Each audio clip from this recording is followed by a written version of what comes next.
Hello विद्यार्थी मित्रों, भाइयों और बहनों, मैं जैसा कि पहले मैंने अपने वीडियो में मैं पहले कह चुका हूं कि मैं अपने इस जय एजुकेशन एकेडमी के प्लेटफॉर्म को कुछ और विस्तार देना चाहता हूं। इसमें नए सेगमेंट ऐड करना चाहता हूं, नए सेगमेंट को जोड़ना चाहता हूं और उसी कड़ी को मैं आगे बढ़ाते हुए मैंने आज इसमें कविता के प्लेटफॉर्म को आगे बढ़ाने का काम किया है। आज से हम इस प्लेटफॉर्म पे कविता के चैनल को डालने का काम कर रहे हैं और जिसमें एक कविता जो मेरी रचना है और जिसका शीर्षक है विरह व्यथा।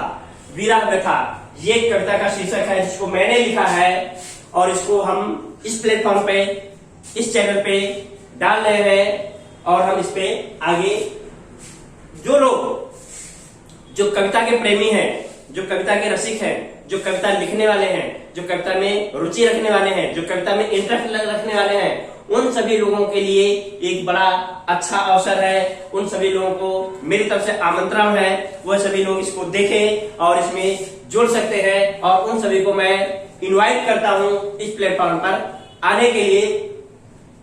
आगे अगर हम बात करें, कविता की बात करें, कविता किस पोजीशन में, किस शर्त पे, किस कंडीशन में लिखी जाती है।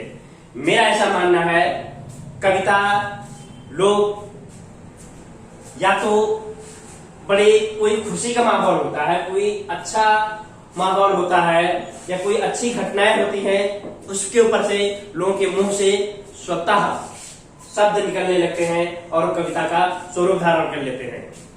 नहीं तो कोई बहुत तकलीफ में होता है, कोई ऐसी कोई घटना उसके साथ में घटित होती है जिससे बर्दाश्त नहीं होती, वो अपनी पीड़ा को व्यक्त नहीं कर सकता और वो अपनी पीड़ा को कवि अपनी पीड़ा के शब्दों के माध्यम से व्यक्त करता है। कुछ लोग प्रोफेशनल होते हैं, कविता लिखते ही रहते हैं, उनका पेशा ही है कविता लिखते रहना। तो इस तरह से कविता कई ढंग से लिखी जाती है, लेकिन मेरा मानना है कि जो या तो बहुत खुशी में लोग कविता लिखते हैं, उनके मुंह से शब्द निकलने शुरू हो जाते हैं, या तो कोई दुख का माहौल होता है, कोई ऐसी घटनाएं उनके साथ घटित होती हैं, उससे कविता की बातें निकलती हैं, शब्द रूपी धारा निकलने लगती है और वो कविता का स्वरूप धारण कर लेती है। अगर हम कविता के बारे में बात करें, पहले आज कविता कोई नए जमाने में नहीं लिखी जा रही है, कविता बहुत पुराने जमाने से लिखी जा रही है और उसका स्वरूप अलग अलग रहा है। जिसमें हम वीर रस के बारे में हमने भी पढ़ा है। वीर रस की कविता अगर हम बात करें, सुभद्रा कुमारी चौहान ने रानी लक्ष्मीबाई के बारे में लिखा है। बुंदेले हर बोलो के मुंह हमने सुनी कहानी थी, खूब लड़ी मर्दानी वो तो झांसी वाली रानी थी। तो वीर रस से रिलेटेड कविताएं पहले बनाई जाती थी जो युद्ध के मैदान में जाने के लिए लोगों को प्रेरणा देती थी। जैसे कि चंद्रवरदाई ने मोहम्मद गोरी को मारने के लिए पृथ्वीराज चौहान को कविता के माध्यम से दोहा बना करके बोलता है कि सुल्तान इतनी फुट की दूरी पे बैठा हुआ है और पृथ्वीराज चौहान शब्द भेदी बार मारता मर जाता है। ये वीर रस उदाहरण है। अगर हम श्रृंगार रस की बात करें तो श्रृंगार रस में कवि कुदरत की सुंदरता का वर्णन करते थे या किसी स्त्री की सुंदरता का वर्णन किया जाता है। जिससे मुझे एक प्रसंग याद आता है सीता जी के बारे में। सीता जी अपनी नाक में मोती पहने होती है और नाक में जो नंग पहनती है उसके ऊपर लाल कलर का मोती लगा होता है और वो एक तोते को पाल के रखती है। तोते की चोंच लाल होती है, जैसा सभी जानते हैं तोते की चोंच लाल होती है, लेकिन जब तोता सीता जी के नाक में वो लाल मोती देखता है तो उसे ये नहीं समझ में आता कि सीता जी ने कुछ पहना हुआ है। उसे तो ये लाल कलर देख के समझ में आता है कि ये तो कोई दूसरा तोता पाला हुआ है। तो कवि ने बड़ी सुंदरता के साथ में उसका वर्णन किया है कि नाक का मोती अधर की कांति से, नाक का मोती अधर की कांति से, बीज दाड़म का समझ कर भांति से, देखकर उनको हुआ सुख मौन है, सोचता है यह अन्य सुख कौन है।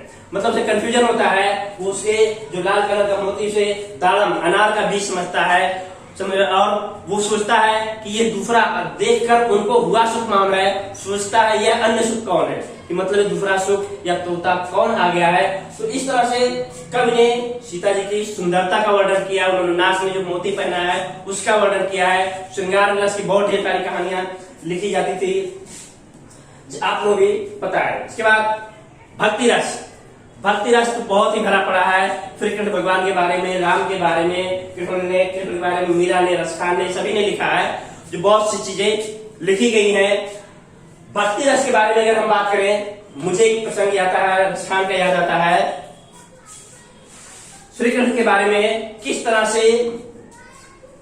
से गोपियां उनको, श्री कृष्ण भगवान को हथेली भर, मतलब हथेली में छाछ रख करके हथेली पर छाछ के लिए उनको नचाती है। तो इस तरह से किस तरह से उनके भक्ति के बारे में दिखाया गया है कि शंकर से सुर जाहि जपे, चतुरानन ध्यान में काल बितावे। शंकर से सुर जाहि जपे, चतुरानन ध्यान में काल बितावे। जापर सुंदर देव वधु नहीं वारत प्राण अवार लगावे। ताहि अहीर की छो हरिया, ताहि अहीर की छो हरिया, छछिया भर छाछ पे नाचे नचावे। तो भक्ति रस का बहुत सुंदर उदाहरण है कि जो मतलब भगवान कृष्ण अपने भक्तों के भक्ति में इतना लीन हो जाते हैं कि वो गोपियां उनकी इतनी भक्ति करती हैं कि उनको छछिया भर छाछ, मतलब मुट्ठी भर छाछ के लिए, हथेली भर छाछ के लिए उनको नचाती है और वो नाचते हैं। ये भक्ति रस का बहुत बड़ा, बहुत सुंदर उदाहरण है। बहुत अच्छे अच्छे कवि हो चुके हैं जिन्होंने लिखा, जिसमें कबीरदास जी ने भी लिखा है, भक्ति रस के बारे में लिखा है, मीराबाई ने लिखा है। इस जमाने स्टेप बाय स्टेप चलते रहे। आज के हम जमाने की बात कर रहे हैं, आज के जमाने की है प्रेम रस। प्रेम रस का मतलब कोई जरूरी नहीं होता कि प्रेम की बातें की जाए, मतलब लोग भगवत प्रेम को लिखते हैं। आज की जो कविताएं लिखी जा रही है, भगवान के प्रति प्रेम को दिखाता है, मनुष्य के प्रति प्रेम को दिखाता है। और मैंने जैसे पहले बताया कि जो है कविताएं दो कंडीशन में लिखी जाती हैं, या तो आदमी बहुत खुश होता है या तो दुखी होता है। मुझे एक प्रसंग याद आता है, एक कवि थे, उनकी रोज की आदत थी सुबह का नाश्ता करने के लिए बाहर बाजार में जाना, और दुकान पे वहां की प्रथा थी जलेबी और दही खाना। वो कवि महोदय जाते हैं और दुकान पे बैठते हैं, दही जलेबी खाते हैं।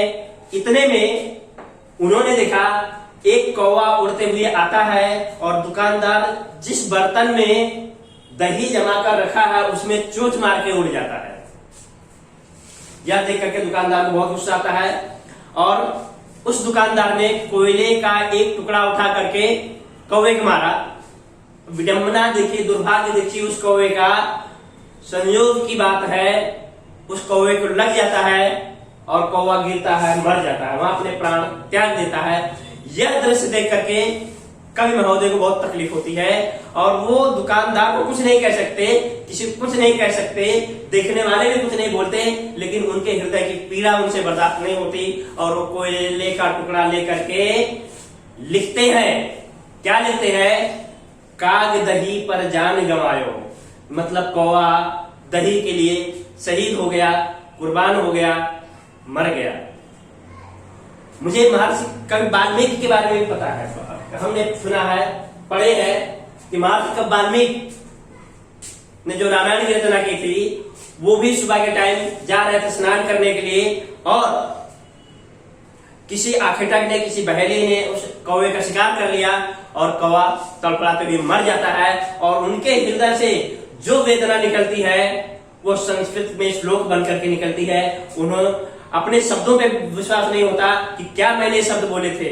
और कवि वाल्मीकि जी, महर्षि कवि वाल्मीकि जी अपने शिष्य से जाके पूछते क्या मैंने सच में ये श्लोक बोला, तो समर्थन देता है कि हाँ सच में आपने बोला।